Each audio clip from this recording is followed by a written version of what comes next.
Qu'est-ce qu'un vrai réveil spirituel? Certaines personnes m'ont dit que le véritable réveil n'arrive que lorsqu'il y a beaucoup de lamentations, de pleurs et un certain type de musique. J'ai entendu toutes sortes de descriptions de réveil. Et vous? Je veux aussi faire attention à ne pas dire qu'un réveil est faux simplement parce qu'il ne correspond pas à mon style ou à ma culture. Mais vous savez, au lieu de courir vers tel ou tel livre, pourquoi ne pas revenir à la simplicité et à la puissance de la parole de Dieu? Comment la parole de Dieu définit-elle le réveil? Prions. Cher Dieu céleste, nous allons lire Joël chapitre 2 et nous te demandons que le Saint-Esprit nous aide à comprendre ce qu'est un vrai réveil. Au nom de Jésus, Amen. Dans Joël 2, à partir du verset 1, voici ce que nous lisons. Sonnez de la trompette à Sion, faites retentir l'alarme sur ma montagne sainte. Que tous les habitants du pays tremblent, car le jour du Seigneur vient, il est proche. Faisons une pause. Le véritable réveil a un caractère urgent.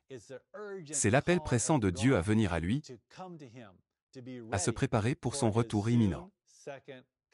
Voilà le contexte aujourd'hui. Le vrai réveil, c'est préparer nos cœurs pour celui qui doit venir, Jésus-Christ, Roi des rois et Seigneur des seigneurs. Joël chapitre 2 contient de nombreux éléments du réveil, mais regardons quelques textes clés.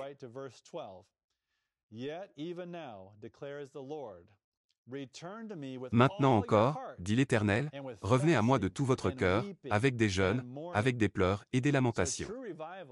Le vrai réveil, c'est tourner pleinement notre cœur vers Jésus-Christ. Pas à moitié, mais complètement.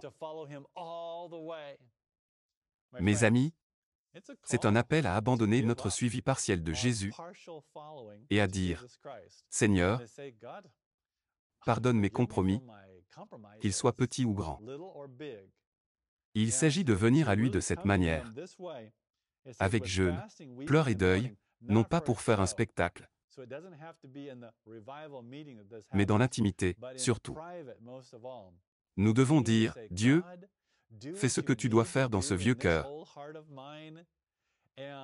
et donne-moi même le désir que tu accomplisses ce travail en moi, pour que je vive ce réveil. Et certains d'entre nous ne savent peut-être pas pleurer. Mais lorsque Jésus-Christ vient dans notre cœur et qu'il nous détourne de ce qui nous enchaînait, alors il y aura des larmes. Même si elles ne coulent pas sur notre visage, elles couleront dans notre cœur.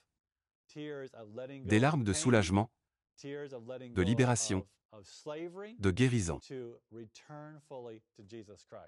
Les versets 13 à 16 continuent de dépeindre le tableau du vrai réveil. Le verset 13 dit ceci. Déchirez vos cœurs et non vos vêtements. Le vrai réveil ne concerne pas l'apparence. Ce n'est pas une question d'actes extérieurs faits pour impressionner. C'est Dieu qui vient faire une œuvre, celle d'humilier notre cœur. Et nous sacrifions tout pour le connaître, pour être en paix avec lui, pour courir vers lui. On continue au verset 13.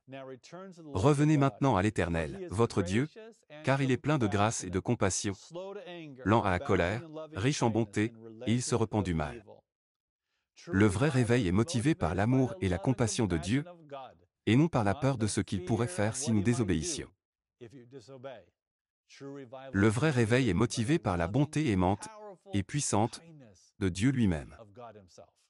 Verset 14. Qui sait? Peut-être reviendra-t-il et renoncera-t-il, et laissera-t-il après lui une bénédiction, une offrande de blé et une libation pour l'Éternel, votre Dieu. Verset 15.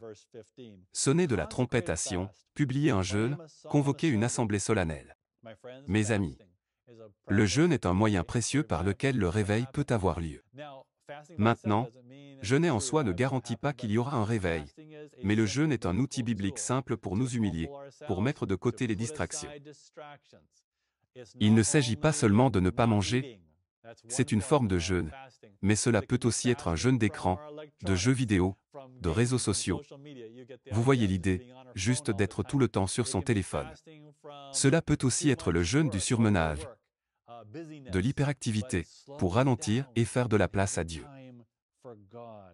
Dans le verset 16, assemblez le peuple, sanctifiez l'assemblée, réunissez les anciens, rassemblez les enfants et les nourrissons.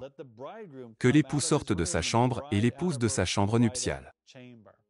Mes amis, le vrai réveil concerne toutes les générations, tous les peuples. Célibataires, mariés, jeunes, âgés, petits ou grands. C'est pour nous tous. Avez-vous faim et soif d'un vrai réveil?